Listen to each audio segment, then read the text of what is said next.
Hello guys, सो आपका channel पे मेरा नाम है from SS medical college Jaipur.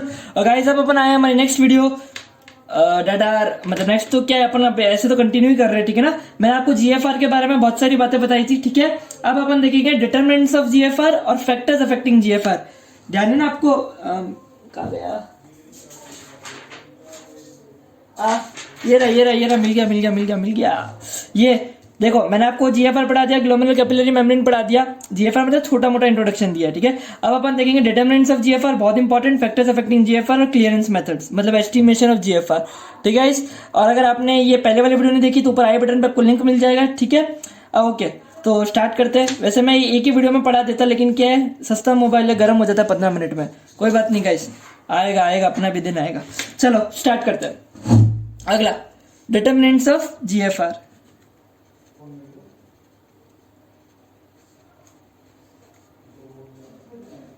ठीक है, अब देखो डिटरमिनेंट्स ऑफ जीएफआर बहुत इंपॉर्टेंट है, ठीक है, ध्यान से समझना। ओके तो हाँ, तो मैं क्या कह रहा था, हाँ डिटरमिनेंट्स ऑफ जीएफआर, ठीक है। तो सबसे पहले डिटरमिनेंट्स ऑफ जीएफआर का मतलब क्या है कि जीएफआर को मतलब जीएफआर को कौन डिटरमाइन कर रहा है, कैसे जीएफआर कैलकुलेट करी जा रही है, एक तरीके से आप समझो। देखो जीएफआर जो होता है वो होता है फिल्ट्रेशन कोएफिशिएंट, इसे कहते हैं फिल्ट्रेशन कोएफिशिएंट, ठीक है, इनटू नेट फिल्ट्रेशन प्रेशर। ये कैलकुलेशन एक तरीके से कि जीएफआर होता कितना है, कि नेट फिल्ट्रेशन प्रेशर कितना है, मतलब समझ रहे हो। बाहर से जो मैं भी आपको डायग्राम से और बताता हूँ, जो रीनल ब्लड वेसल्स का प्रेशर है वो कितना है, तो वो है नेट फिल्ट्रेशन प्रेशर केएफ होता है फिल्ट्रेशन कोएफिशिएंट। इसका मतलब होता है कि एक्चुअली मतलब ये डिपेंड करता है जो ग्लोमेरुलर कैपिलरीज जो है उसका परमिएबिलिटी और सरफेस एरिया पे, ठीक है। तो इसे मतलब इसे कहते हैं केएफ, ठीक है। और जीएफआर इन दोनों का प्रोडक्ट होता है, KF into net filtration pressure, ठीक है। अब ये नेट फिल्ट्रेशन प्रेशर एक्चुअली इसकी खुद की वैल्यू क्या है, ये नेट फिल्ट्रेशन प्रेशर कैसे कैलकुलेट किया जाता है, ठीक है। तो एक्चुअली ये होता है, मैं बताता हूँ अभी आपको, ये रुको पहले बताता हूँ फिर मैं लिखता हूँ, ठीक है, ठीक है, समझना। ब्राइटनेस बढ़ा देता हूँ तो मुझे भी दिखेगा, एक सेकेंड ना। ओके सो ठीक है, डिटरमिनेंट्स ऑफ जीएफआर, ठीक है। देखो ये है अफेरेंट आर्टेरियोल, ठीक है, ये है इफरेंट आर्टेरियोल, ठीक है, अफेरेंट, और ये हो गया इफरेंट। क्लियर, यहां तक तो आया। अब नीचे मैं बनाता हूं बोमेन्स कैप्सूल, ठीक है, मान लो ये है बोमेन्स कैप्सूल। ओके अब देखो क्या क्या होता है।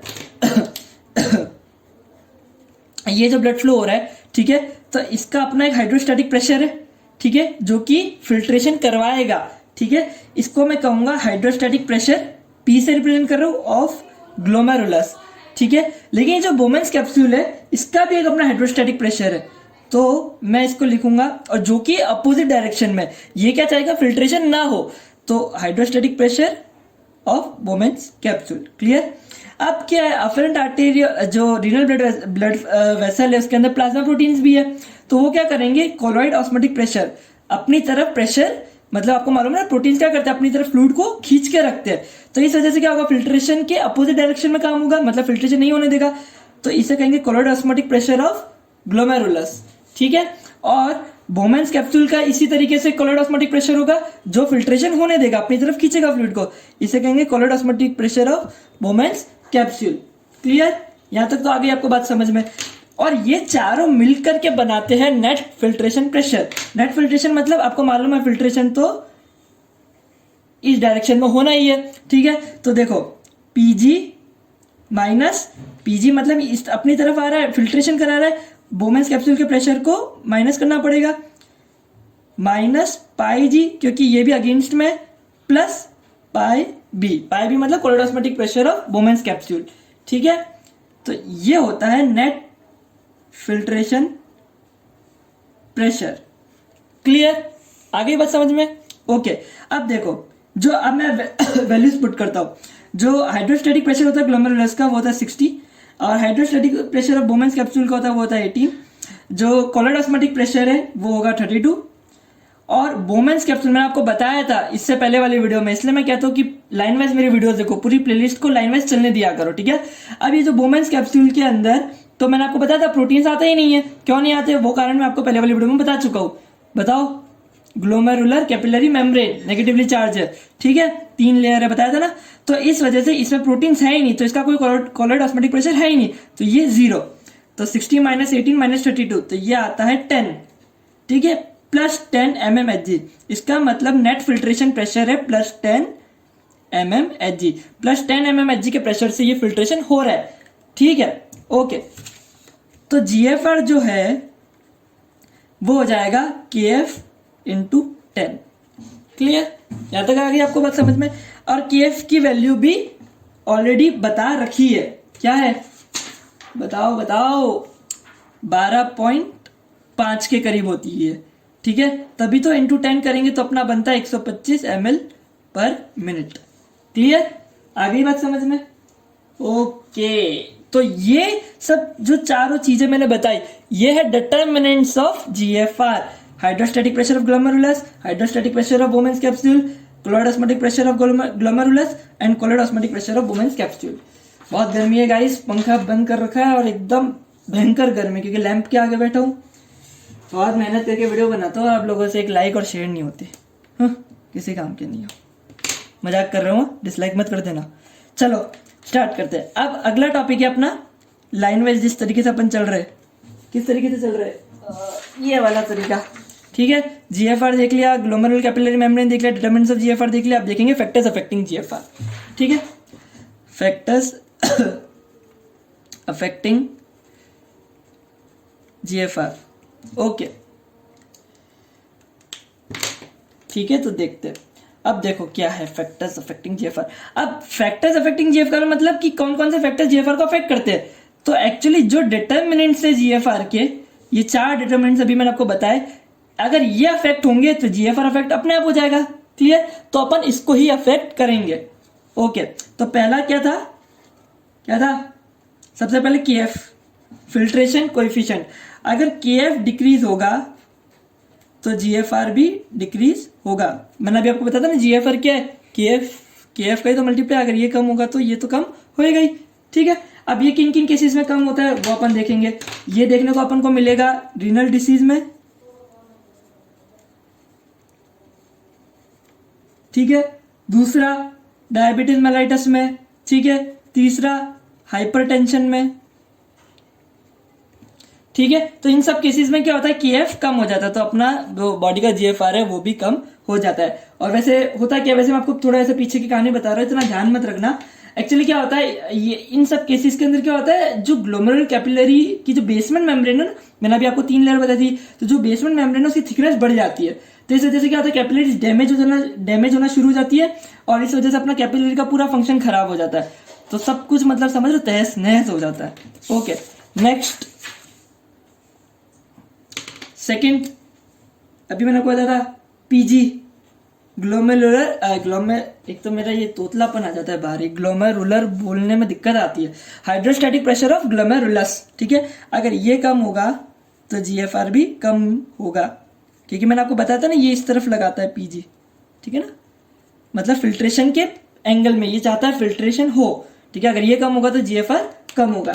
अब ये जनरली कब देखने को मिलता है, मतलब समझ रहे हो, कब देखने को मिलेगा अपन को कि ये कब कम हो रहा है। वैसे आप ये ध्यान रखना, ये जो PG है ना, ये PG का कम होना है, मतलब मान लो changes in the glomerular hydrostatic pressure, ठीक है ना, इसमें जो भी चेंजेस होंगे वो एक्चुअली अपना फिजियोलॉजिकल रेगुलेशन ऑफ GFR बनाता है, ठीक है ना। अरे फिजियोलॉजिकल रेगुलेशन ऑफ GFR बनाता है, मतलब अपनी बॉडी को जब GFR में चेंजेस लाने होते हैं तो वो directly hydrostatic pressure of glomerulus को चेंज कर देती है। बाकी जो भी चेंजेस होंगे PB, PG, PB, ठीक है, तो इसके अंदर वो सब पैथोलॉजिकल कंडीशंस है, लेकिन फिजियोलॉजिकली अपनी बॉडी PG को चेंज करके GFR को चेंज करती है, ठीक है। तो अब देखने वाली बात है PG किस किस से डिटरमाइन होता है। एक आर्टेरियल प्रेशर, कॉन्सेप्ट बहुत इंपॉर्टेंट है गाइस, ठीक है ना। Arterial pressure, afferent arterial resistance,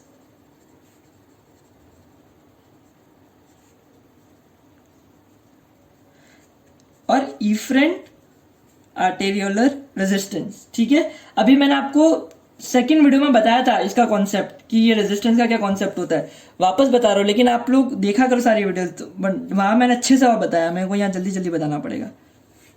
ठीक है, ये अफरेंट है और ये इफरेंट। ठीक है, जो आर्टेरियल प्रेशर है ना उसका मेनली कोई रोल नहीं है, क्योंकि ऑटो रेगुलेटरी जो मैकेनिज्म है वो आर्टेरियल प्रेशर के चेंजेस को आने ही नहीं देते जीएफआर तक। ठीक है, तो फर्क किसका आएगा, अफरेंट आर्टेरियोलर रेजिस्टेंस और इफरेंट आर्टेरियोलर रेजिस्टेंस।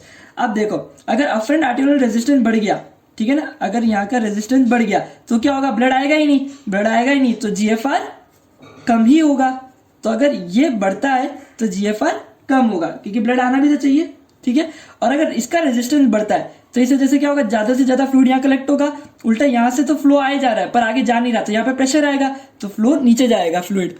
तो इस वजह से क्या होगा, अगर इफरेंट आर्टेरियल रेजिस्टेंस बढ़ेगा तो जीएफआर बढ़ेगा। बहुत अच्छे कॉन्सेप्ट से ये चीजें आनी चाहिए। आप लोग क्या होता है कचरे की जैसा पढ़ते रहते हो एग्जाम के एक दिन पहले, वो कोई काम की चीजें नहीं है, कंसेप्ट से पढ़ो, है ना। ये फिजियोलॉजी ऐसा भी नहीं कि आप लोगों को मतलब पिन पॉइंट लिखना है, आप वहां पे कॉन्सेप्चुअल क्वेश्चन से आते हैं, आपको इस तरीके से आंसर करोगे अच्छे नंबर मिलते हैं।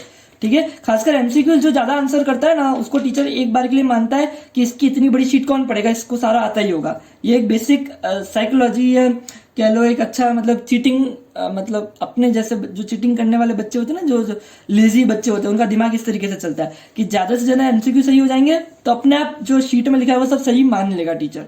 ओके, तो ये मैंने आपको बता दिया दूसरा फैक्टर अफेक्टिंग। ठीक है, तीसरा, अब छोटे छोटे है, ठीक है ना, तीसरा पाई जी, फिर बाद में मैं आपको समरी भी बता दूंगा इसकी। ठीक है ना, पाई जी। ओके, जैसे अगर पाई जी बढ़ेगा, ठीक है, पाई जी मैंने आपको बताया, अगर colloid osmotic pressure of glomerulus, अगर देखो पाई जी मतलब अगर फ्लूइड खींच के रखेगा, प्रोटीन बढ़ गए, फ्लूइड अपने आप की तरफ खींच के रखेगा तो क्या होगा, जीएफआर कम ही होगा।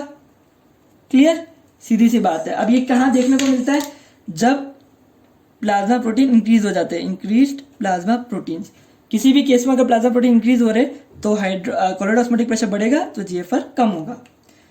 अगला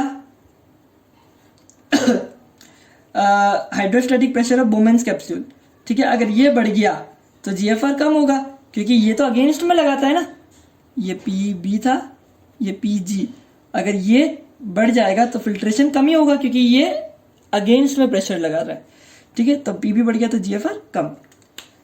ठीक है, अब ये कब देखने को मिलता है, मान लो कोई यूरिनरी ट्रैक्ट ऑब्स्ट्रक्शन हो गया तो हाइड्रोस्टैटिक प्रेशर तो बढ़ेगा, मतलब नेफ्रॉन से ब्लड जा ही नहीं रहा, ब्लड क्या नेफ्रॉन से यूरिन जा ही नहीं रहा, तो मतलब hydrostatic pressure of Bowman's capsule बढ़ गया, तो यूरिनरी ट्रैक्ट ऑब्स्ट्रक्शन में बढ़ जाएगा प्रेशर और इसी वजह से जीएफआर कम हो जाएगा। मान लो किडनी स्टोन्स हो गए तो तब ऑब्स्ट्रक्शन हो जाएगा। ठीक है, अब कुछ अलग तरह के फैक्टर देखते हैं, इतना तो सब लोग लिखते हैं पर इतना लिखने से नंबर नहीं मिलते, और नंबर की बात नहीं है, इतना तो हर कोई बता देगा। अब जो ज्यादा समझदार होते हैं, जिनको ज्यादा पढ़ना में इंटरेस्ट आता है ना, वो देखो क्या बताते हैं और एक्स्ट्रा पॉइंट्स।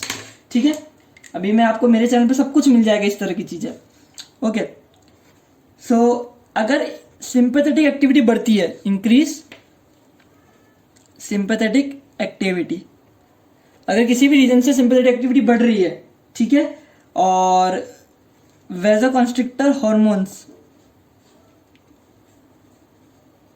ठीक है, ये इसके जैसे एग्जांपल एपिनेफ्रिन, नॉरएपिनेफ्रिन, एंडोथिलिन।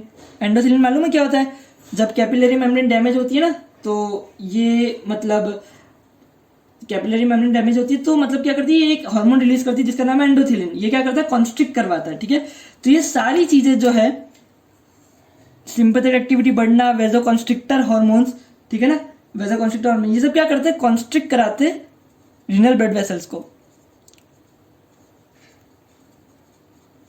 ठीक है, अब ये क्या कर रहा है, कॉन्स्ट्रिक्ट, और मैंने आपको बताया अगर अफरेंट में ही ब्लड आएगा नहीं तो फिर कुछ भी हो जाए जीएफआर तो बढ़ेगा ही नहीं, तो इस वजह से जीएफआर क्या होती है, कम होती है।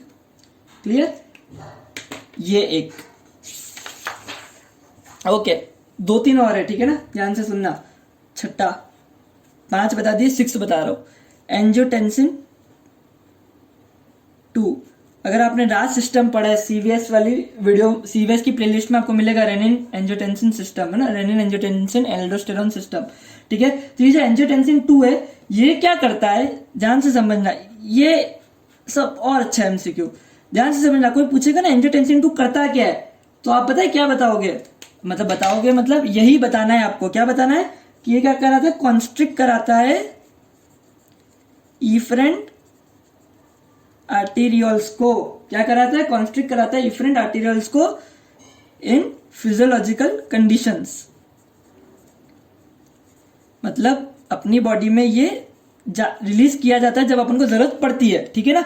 अब मैंने आपको क्या बताया था, इफरेंट आर्टेरियल को कॉन्स्ट्रिक्ट कराता है, ठीक है, ये इफरेंट है, ठीक है। अगर ये कॉन्स्ट्रिक्ट होगी, रेजिस्टेंस मतलब यहाँ बढ़ रहा है, तो क्या होना चाहिए, जीएफआर बढ़ना चाहिए, पर ऐसा नहीं होता। ध्यान से समझना, कोई पूछेगा एंजियोटेंसिन 2 क्या करता है, वो कॉन्स्ट्रिक्ट कराता है इफरेंट आर्टेरियल को।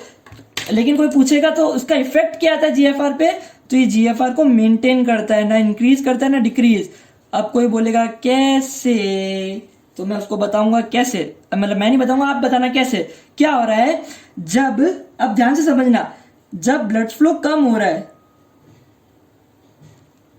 जब ब्लड फ्लो कम हो रहा है, अगर ब्लड फ्लो कम होगा तभी तो एंजियोटेंसिन 2 निकलेगा, मालूम है ना। ये राज सिस्टम में पढ़ते हैं, आप नहीं पढ़ा तो आप जब सीवीएस पढ़ोगे जब आपको आ जाएगा। जब ब्लड फ्लो कम होगा जब भी तो एंजियोटेंसिन 2 निकलेगा। अब ये क्या करा रहा है, इफरेंट आर्टेरियल का कॉन्स्ट्रिक्शन। अब देखो हुआ क्या, इफरेंट ब्लड फ्लो कम हुआ तो इस वजह से क्या हुआ, जीएफआर कम हुआ होगा, ठीक है। फिर अपना निकला एंजियोटेंसिन 2, ठीक है। एंजियोटेंसिन 2 ने इसको क्या कराया, इफरेंट आर्टेरियल रेजिस्टेंस बढ़ाया, तो जीएफआर बढ़ना शुरू हुआ और मेंटेन हो गया। इसलिए ना ये इंक्रीज करता है ना डिक्रीज। एंजियोटेंसिन 2 का जीएफआर पे क्या इफेक्ट आता है, इट मेंटेन्स जीएफआर, और कह सकते हो और प्रिवेंट डिक्रीज इन जीएफआर। ये जीएफआर कम नहीं होने देता, समझ गए। आ गया होगा यार समझ में, वीडियो लंबी हो जाती है, मैं थक जाता हूं इतना समझा के। Okay, last point 7th। Guys mobile गर्म हो गया इसलिए मैं फटाफट बताऊं, क्लियरेंस मेथड मुझे अगली वीडियो में डालना पड़ेगा, ठीक है। ओके, नेक्स्ट पॉइंट, अभी अपन समरी भी देख लेंगे। एंडोथीलियल डेराइव्ड नाइट्रिक ऑक्साइड, ठीक है, प्रोस्टाग्लैंडिन्स, ओके, ब्रेडिकाइनिन्स, ये कुछ और अदर फैक्टर्स है जो जीएफआर को स्टिमुलेट करते हैं, मतलब जीएफआर को रेगुलेट मतलब कंट्रोल करते हैं। अब ये क्या करते हैं, देखो ये करते हैं डिक्रीज करते हैं वेस्कुलर रेजिस्टेंस को। अभी अपन ने पहले वाले में देखा था वेजोएक्टिव सब्सटेंस और हार्मोन्स, वो क्या कर रहे थे, डिक्रीज कर रहे थे कि इंक्रीज, वो वेस्कुलर रेजिस्टेंस को बढ़ा रहे थे, इसलिए जीएफआर कम हो रहा था। ये वेस्कुलर रेजिस्टेंस को कम कर रहे, इसलिए जीएफआर बढ़ रहा है, ठीक है। वो कम कर रहे, वो जीएफआर कम कर रहे थे, ये जीएफआर बढ़ा रहा है, और ये एंजियोटेंसिन 2 मेंटेन करता है जीएफआर। इस तरीके से चीजों को याद रखा करो तो याद रहेगा, ठीक है। बाकी मेरे लाइव सेशन में आया करो, वहां पे अपन इस तरह की चीजें बहुत डिस्कस करते हैं, ओके। तो ये चीज कंप्लीट हो गई, खत्म गाइस। अच्छा, क्लियरेंस वाली वीडियो मैं आपको नेक्स्ट वीडियो में बताऊंगा, ठीक है। नेक्स्ट वीडियो आपको एंड स्क्रीन पे मिल जाएगी, आपके सामने आ गई होगी अब ये वीडियो। तो गाइस इस वीडियो में इतना ही। अभी तो आप लोग मतलब कोरोना से बच के रहिए, ठीक है। Think positive, stay negative. मिलते हैं अगली वीडियो में, तब तक के लिए बाय बाय, जय हिंद, जय भारत।